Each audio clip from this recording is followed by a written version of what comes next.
विवेक, ऋतिक, संजू, अर्पिता और लीजा पांचों कानपुर से दिल्ली जा रहे थे। गूगल मैप पर भरोसा करके वो अब रास्ता भटक चुके थे। वो कुछ देर आगे चले ही थे कि उनको एक बूढ़ी औरत सड़क के किनारे खड़ी नजर आई। हे, देखो, एक बुढ़िया है। इससे कुछ पता करते हैं कि ये रास्ता जाता कहाँ है। हाँ, पूछते हैं।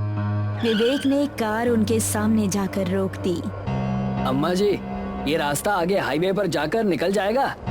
अगर अपनी सलामती चाहते हो तो आगे मत बढ़ना। अरे अम्मा, हमें क्यों डरा रही हो? गूगल मैप के हिसाब से तो आगे हाईवे होना चाहिए। उस हाईवे तक तुम पहुंच नहीं पाओगे। आज छलावे की रात है। तुम्हारे साथ ऐसा छल होगा कि जान बचाना मुश्किल हो जाएगा। विवेक, तुम कार आगे लो। हमारे पास और बकवास सुनने का टाइम नहीं है। उसकी बात सुनते ही विवेक ने कार आगे बढ़ा दी। यार, वो बुढ़िया कितना डरा रही थी ना। छोड़ो यार, बुढ़ापे में दिमाग में सनक हो ही जाती है। अचानक से उनको रास्ते में एक काली दीवार नजर आई। Oh no! विवेक ने ब्रेक लगानी चाहिए, लेकिन कार नहीं रुकी और उस दीवार के अंदर घुस गई। फिर उनकी कार एक पेड़ से जा टकराई और बोनट से आग निकलने लगा। जल्दी से बाहर निकलो। वो सभी कार से निकलकर दूर भागने लगे, लेकिन विवेक अभी भी उसके अंदर से अपना बैग निकालने में लगा था। विवेक, तू क्या कर रहा है? जल्दी से बाहर आ। विवेक ने बैग निकाला और फिर वो भी भागकर दूसरी तरफ जाने लगा कि तभी कार ब्लास्ट हो गई। तुम पागल हो गए हो क्या? ऐसा क्या था इस बैग में जो तुम इसके चक्कर में मरने को तैयार थे? इसमें मेरी बहुत कीमती चीज है, उसे मैं हमेशा साथ रखता हूँ। यार, जो कुछ भी अभी हुआ कितना अजीब था ना। वो दीवार, उसके बाद कार ब्लास्ट, मुझे तो कुछ समझ में नहीं आ रहा। अब डिस्कशन करने से कोई फायदा नहीं। वो देखो। विवेक को दूर कहीं थोड़ी रोशनी नजर आई और उसने सबको दिखाया। लेट्स गो, चल कर देखते हैं। वो सभी उस रोशनी की तरफ चल पड़े। करीब जाने पर पता चला कि वो रोशनी एक घर से आ रही थी। टूटा फूटा घर, जिसके आगे एक अधेड़ उम्र का आदमी था। Hello hello uncle. उन सभी को देखकर वो खुशी से बोला, अरे वाह, इतने अरसे बाद हमारे गांव में मेहमान आए हैं। शुक्रिया अंकल। लेकिन हमें बस यहाँ से निकलने का रास्ता पूछना है। हम हाईवे पर किस तरह जा सकते हैं? रास्ता भी बता देंगे, लेकिन पहले अपनी खातिरदारी का एक मौका तो दीजिए। अरे बिरजू बेटा, जरा इधर आना। उनकी आवाज सुनकर एक 14-15 साल का बच्चा घर से बाहर आया। इस बच्चे के हाथ में एक तेज धार चाकू था। जी बाबा, क्या कह रहे हैं? बेटा, ये आज रात हमारे मेहमान हैं। इनके लिए खाने का इंतजाम कर दो। ठीक है बाबा। ठीक है बाबा कहकर वो उनसे पूछने लगा, बोलिए अंकल, आप वेज खाएंगे या नॉन वेज? अरे वाह, हमें तो लगा भी नहीं था कि आप हमारी चॉइस भी पूछेंगे। हाँ बेटा, मांग कर देखो, सब मिलेगा, एकदम ताजा। ठीक है अंकल, फिर तो नॉन वेज ही बनवा दीजिए। ठीक है, बनवा देता हूँ। पापा, अपना हाथ दिखाइए। ये लो बेटा। बूढ़े ने जैसे ही अपना हाथ उसकी तरफ बढ़ाया, बच्चे ने एक ही झटके में उसका हाथ कोहनी से काट डाला। ये देखकर पांचों एकदम दंग रह गए। ये तुमने क्या कर दिया? ये सुनकर दोनों हंसते हुए बोले, आपके खाने का इंतजाम। उनकी आंखें ये कहते हुए तेज लाल लाल चमकने लगी। पांचों अब दिल में खौफ लिए वहाँ से भागने लगे। पीछे से उन्हें दोनों के हंसने की आवाजें आ रही थी। अरे बच्चों, आ जाओ, डरो नहीं, तुम्हें बहुत टेस्टी खाना खिलाया जाएगा। ये एक ऐसी जगह थी जहाँ पर सभी घर टूटे फूटे नजर आ रहे थे। इसी बीच उन्होंने देखा कि एक दीवार पर एक बेहद खूबसूरत लड़की बैठी हुई अपने पैरों को हिला रही है। उनमें से किसी की हिम्मत नहीं हुई कि उससे कुछ बोले। आप लोग इस गांव में क्या कर रहे हैं? देखने में तो शहरी लगते हैं। आप प्लीज हमें यहाँ से निकलने का रास्ता बता दीजिए। हम बहुत परेशान हैं। पता नहीं कैसे हम यहाँ फंस गए। ठीक है, नीचे आकर बताती हूँ। ऐसा कहकर लड़की ने नीचे उतरने के लिए अपने पैरों को जमीन की तरफ बढ़ाया। वो तकरीबन 5 फीट ऊंची दीवार पर बैठी थी। उसके पैर लंबे होते चले गए और जमीन से जा मिले। अब ये मंजर देखकर सभी का दिल दहल उठा। अचानक उसने संजू के बाल पकड़े और उसको बिजली की रफ्तार से वहां से घसीट कर ले गई। अब उन चारों के डर का कोई ठिकाना नहीं था। बस अपनी अपनी जान बचाने के लिए वो अपने कदमों को बढ़ाए जा रहे थे। लीजा, विवेक! जैसे ही उन्होंने ये आवाज सुनी, उनके कदम रुक गए। संजू, संजू तू कहाँ है? मैं यहाँ हूँ, इस तालाब के पास। तालाब? इधर उधर देखने पर उनको तालाब नजर आया। वो उस तरफ भागे तो उन्होंने देखा कि संजू तालाब के अंदर खड़ा है। उसका शरीर कमर तक तालाब के पानी के अंदर था। संजू! तू तालाब में क्या कर रहा है? जल्दी से बाहर आ। मैं बाहर आना चाहता हूँ, लेकिन मेरा पैर यहाँ अटक गया है। लेकिन तू वहाँ पहुँचा कैसे? तुम लोग अंदर आकर मुझे यहाँ से निकालो, कहीं वो चुड़ैल फिर से ना आ जाए। अब ऋतिक ने तालाब के अंदर कदम रखा।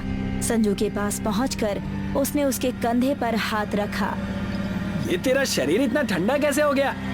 तभी संजू की आवाज बदली और वो अपने असली रूप में आ गई। वो वही चुड़ैल थी जिसने संजू को गायब किया था। उसने ऋतिक का गला पकड़ा और उसको लेकर पानी के अंदर चली गई। अब वो तीनों तालाब के किनारे एकदम शांत खड़े थे। पानी के अंदर से कुछ बुलबुले निकले। उसके बाद संजू की गर्दन और एक हाथ तीनों के कदमों में आ गिरे। अब उनके कानों में अजीब अजीब आवाजें आने लगी।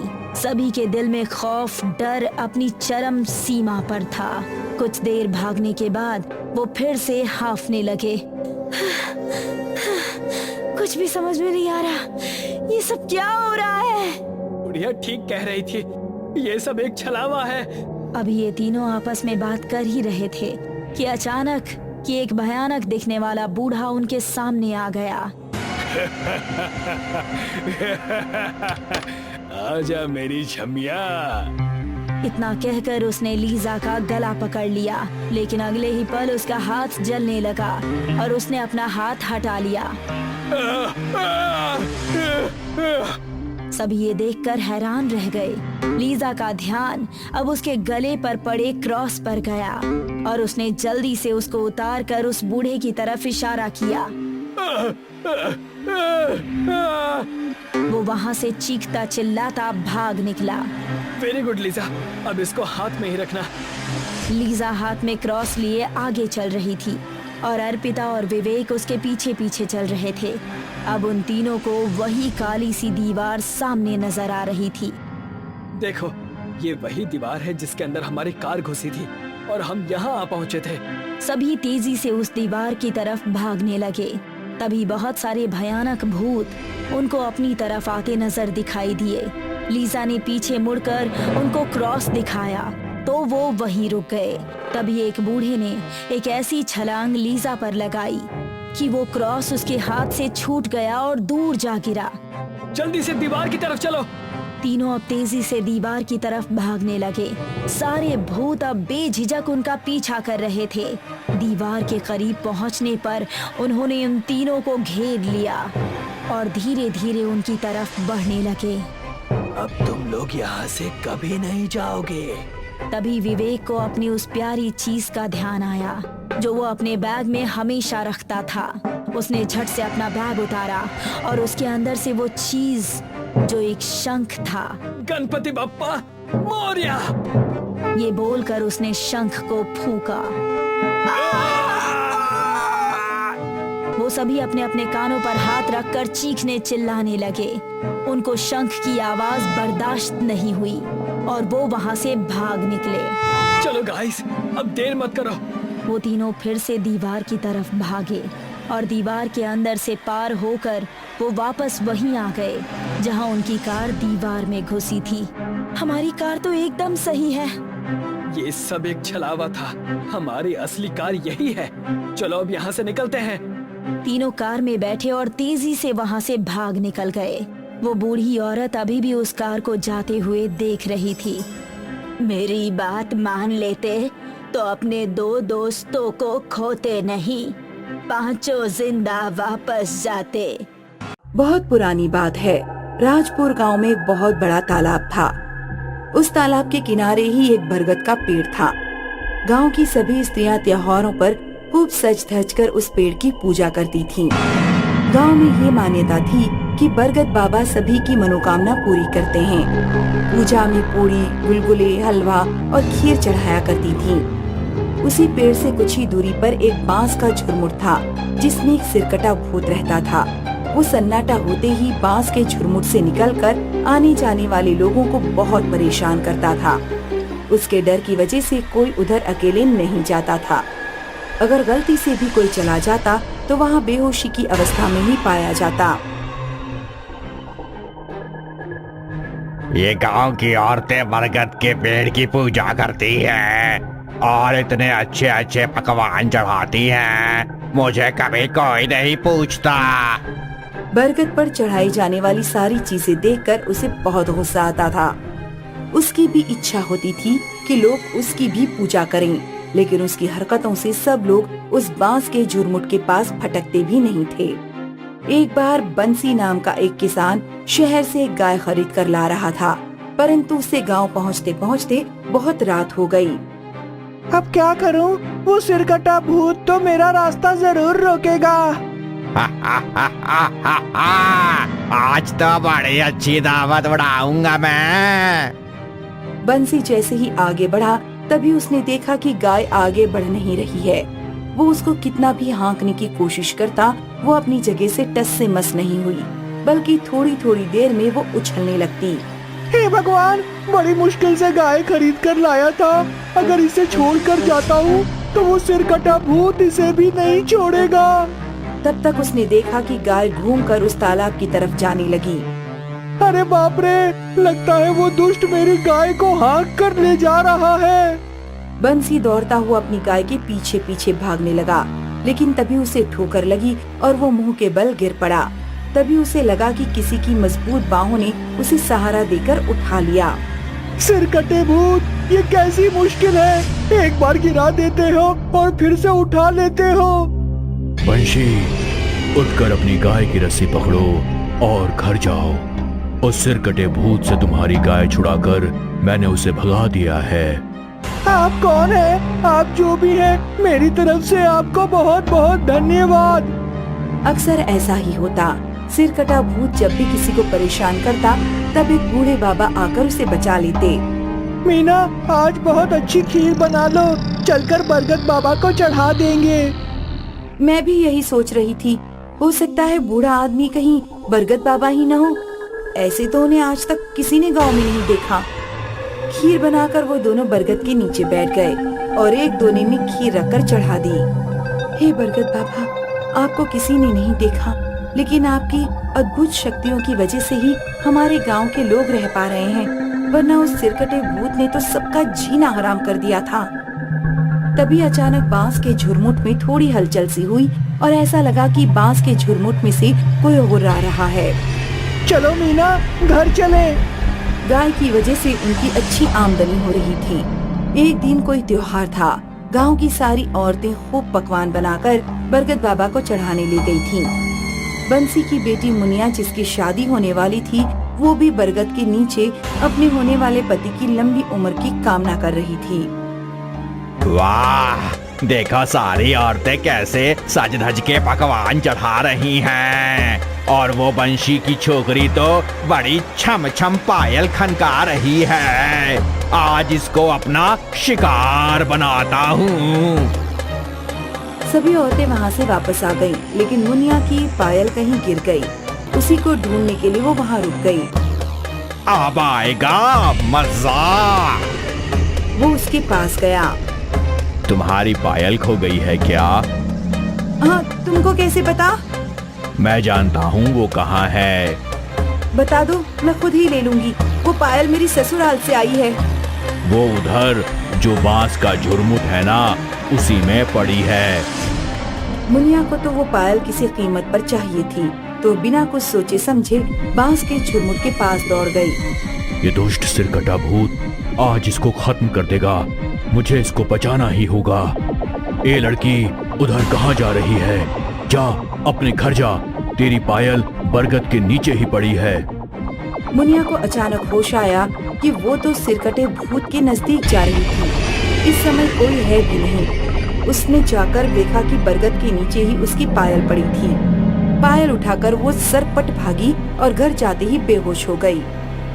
ये तुमने ठीक नहीं किया बरगद वाले भूत, आया हुआ शिकार तुमने भगा दिया।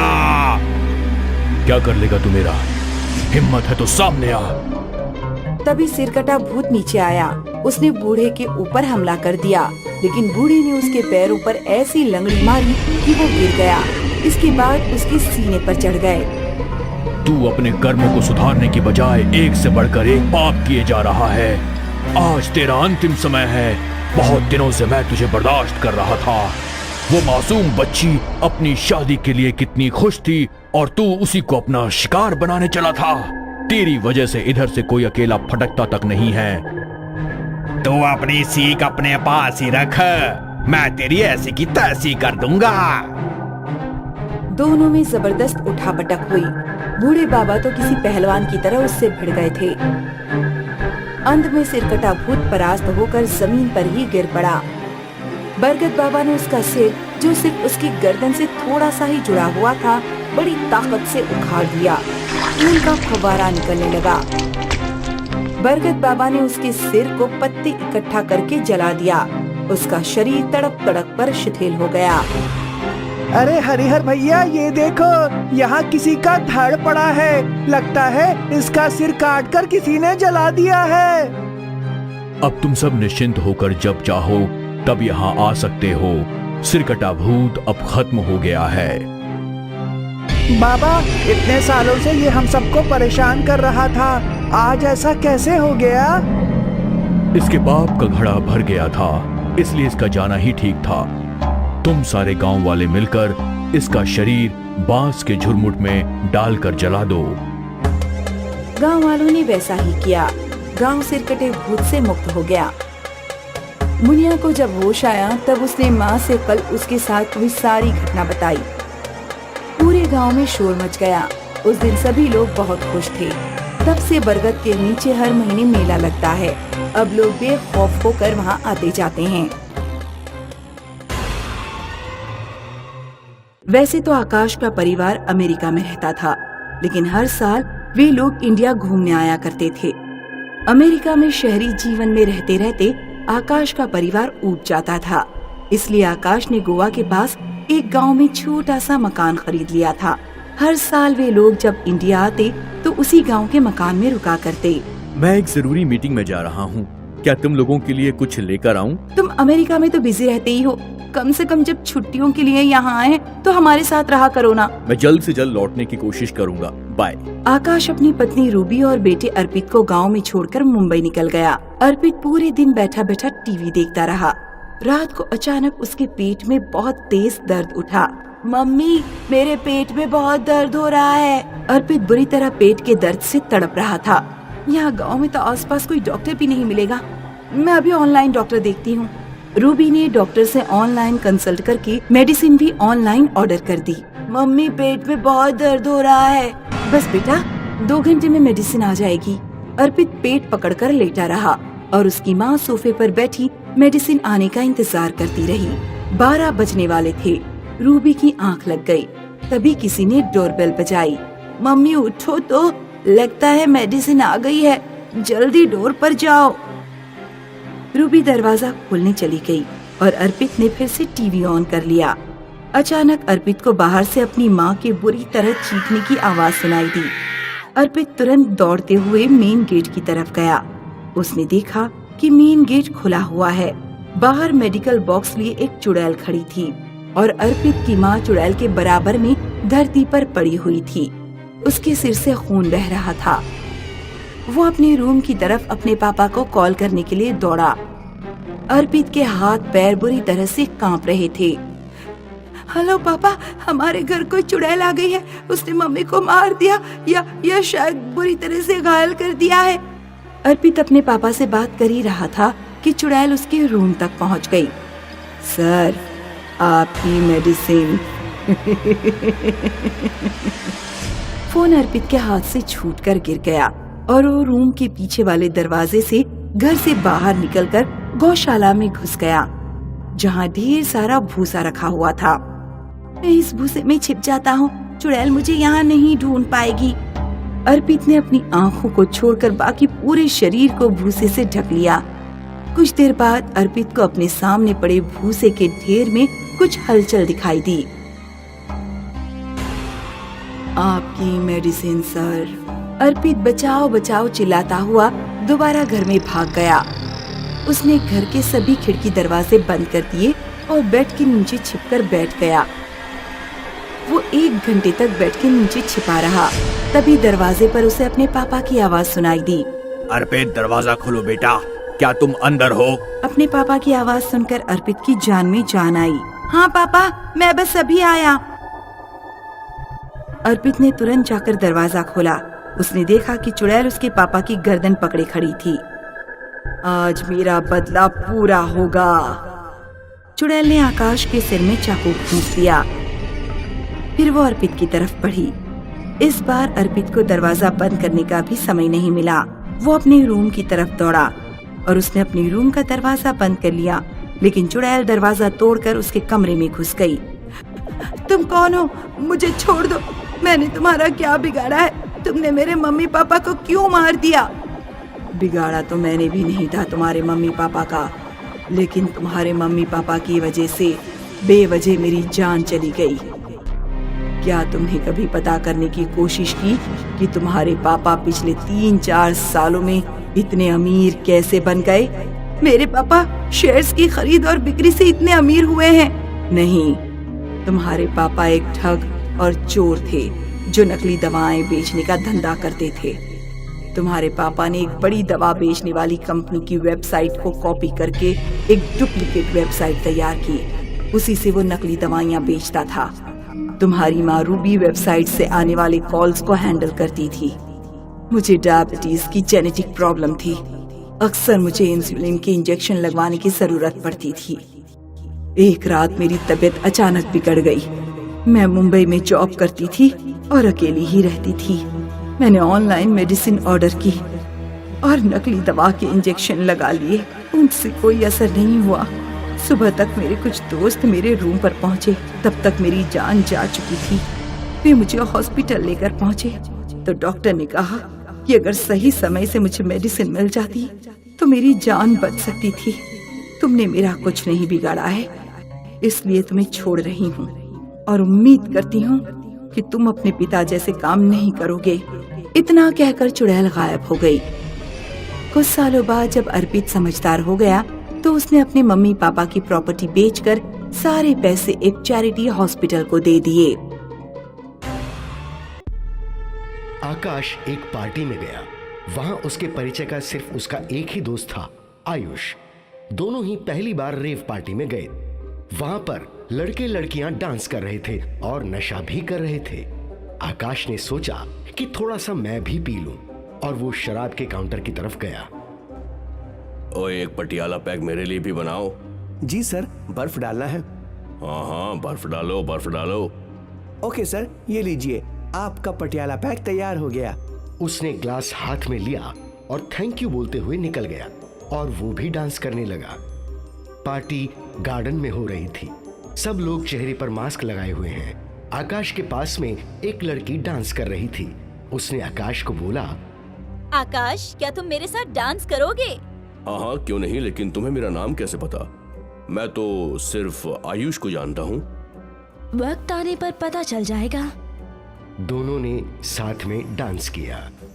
2 मिनट के लिए मेरे साथ आओगे झाड़ी के पीछे?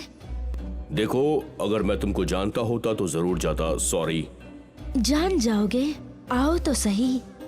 लड़की आकाश को अपने साथ झाड़ियों में खींचकर ले जाने लगी। मैं नहीं जाना चाहता हूँ। वहाँ कहाँ लेकर जा रही हो मुझे? आओ मेरे साथ, बताती हूँ। लेकिन आकाश उसके साथ जाने को तैयार नहीं था क्योंकि उसे डर लग रहा था। इसके बाद लड़की ने अपने चेहरे से मास्क हटा दिया। जैसे ही मास्क हटाया, लड़की का चेहरा बदल गया था और वो चुड़ैल बन गई। आओ मेरे साथ, तुम्हें अपने बारे में बताना चाहती हूँ। आकाश डर कर भागने लगा। भागते भागते गिर गया और बेहोश हो गया। आकाश को जब सुबह होश आया तो देखा कुत्ता उसके ऊपर सूसू कर रहा है। आकाश ने कुत्ते को भगाया। गार्डन में कोई नहीं था। वो झाड़ियों में अकेला पड़ा हुआ था। रात की बात वो याद करने लगा। वो बेहोश क्यों हुआ तो उसे याद आया कि एक चुड़ैल उसे झाड़ियों की तरफ खींच कर ले जा रही थी। आकाश ने सोचा, आखिर चुड़ैल मुझसे क्या चाहती थी? क्या वो मेरी जान लेना चाहती थी? हो सकता है मेरा खून पीना चाह रही हो। ये सोचकर उसने अपनी जेब में हाथ डाला और मोबाइल बाहर निकाला तो देखा आयुष के बहुत सारे कॉल्स आए हुए थे। आयुष को तुरंत कॉल किया। हेलो, मैं आकाश बोल रहा हूँ। आयुष, तुम इस गार्डन में मुझे अकेला छोड़कर चले गए? अरे मैं कब से तुम्हें कॉल कर रहा हूँ, तुम कहाँ गायब हो गए? तुम्हारा पता ही नहीं चल रहा था। मुझे लगा शायद तुम घर चले गए, लेकिन घर जब फोन किया तो पता चला कि तुम वहाँ भी नहीं पहुँचे हो। इसलिए मैंने ढेर सारे कॉल किए, लेकिन तुम फोन अब उठा रहे हो। वैसे तुम कहाँ हो? मैं झाड़ियों में गिरा हुआ हूँ। मुझे रात में एक चुड़ैल खींच कर ले जा रही थी। क्या बकवास करते हो, ऐसा थोड़ी होता है। इतने सारे लोगों में चुड़ैल तुमको ही क्यों खींच कर ले जा रही थी?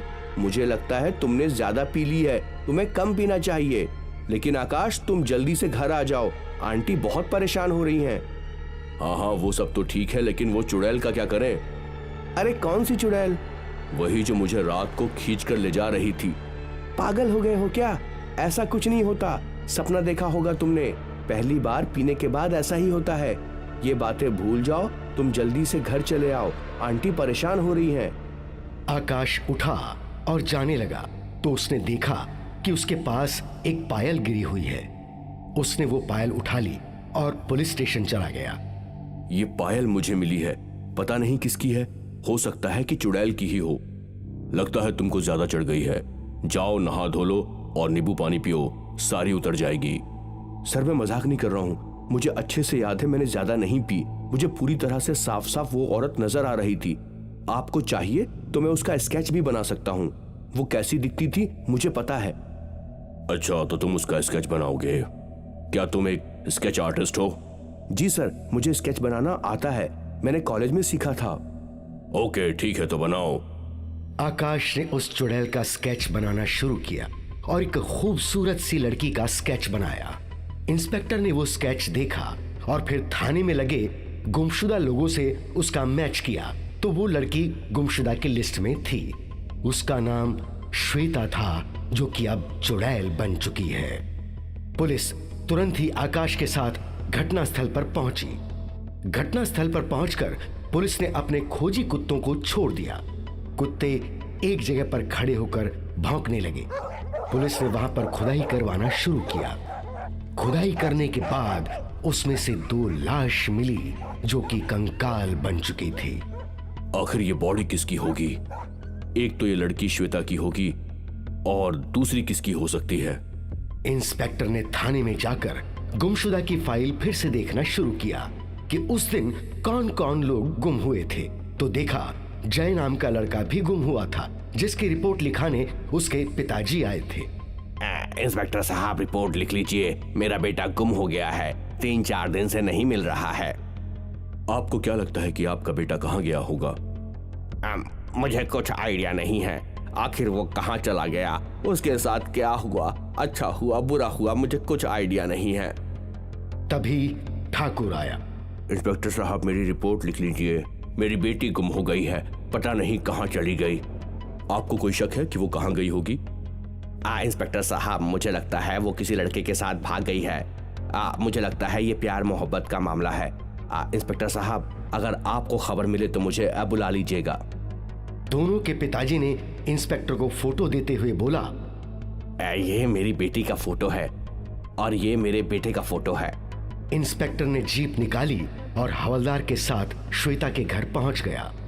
ठाकुर साहब, आपकी बेटी की लाश मिली है और साथ में जय की भी लाश मिली है और आपका घर यहाँ से बहुत नजदीक है। मुझे शक है कि कहीं आपने ही तो इन्हें नहीं मारा। अरे मैं क्यों मारूंगा मेरे बच्चों को, वो मुझे जान से प्यारी थी, मैंने नहीं मारा, प्लीज कातिल का पता लगाइए। तभी अचानक से ठाकुर की आवाज चेंज हो गई। ठाकुर के अंदर श्वेता का भूत घुस चुका था और वो चुड़ैल बन गई। इंस्पेक्टर, इसी ने मारा है मुझे और मेरे बॉयफ्रेंड को, क्योंकि हम दोनों एक दूसरे से शादी करना चाहते थे और इसने अपनी झूठी इज्जत के लिए हम दोनों को गाड़ दिया और हम किसी नेक इंसान का इंतजार कर रहे थे जिसे हम अपने मदद के लिए बुला सके, और उस दिन आकाश मिल गया। मुझे भी डाउट हो रहा है श्वेता, अब कानून इसे सजा देगा। नहीं इंस्पेक्टर, अब इसे मैं सजा दूंगी। ठाकुर हवा में उड़ उड़ कर कभी इस दीवार से कभी उस दीवार से टकरा रहा था। टकरा टकरा कर वो मर गया। आखिर चुड़ैल ने अपना बदला ले लिया और वो मुक्त हो गई।